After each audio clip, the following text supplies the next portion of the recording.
আপনি কি জানেন নবীজির সাল্লাল্লাহু আলাইহি ওয়াসাল্লামের দাফন কেন ৩ দিন পর হয়েছিল? রাসূলুল্লাহ সাল্লাল্লাহু আলাইহি ওয়াসাল্লাম ইন্তেকাল করার পর পুরো মদিনা শোকে স্তব্ধ হয়ে গিয়েছিল। সাহাবায়ে কেরাম এতটাই ভেঙে পড়েছিলেন যে অনেকেই বিশ্বাস করতে পারছিলেন না। হযরত ওমর রাদিয়াল্লাহু আনহু পর্যন্ত বলেছিলেন, যে বলবে নবীজি সাল্লাল্লাহু আলাইহি ওয়াসাল্লাম ইন্তেকাল করেছেন, আমি তাকে শাস্তি দেব।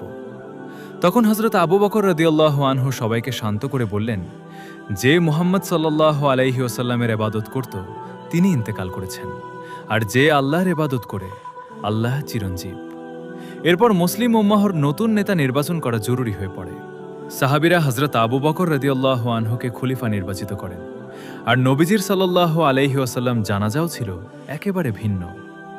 দলবদ্ধভাবে সাহাবীরা একের পর এক জানাজা আদায় করেছিলেন।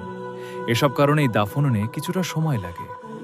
অবশেষে বুধবার রাতে নবীজিকে সাল্লাল্লাহু আলাইহি ওয়াসাল্লাম সেই ঘরেই দাফন করা হয় যেখানে তিনি ইন্তেকাল করেছিলেন।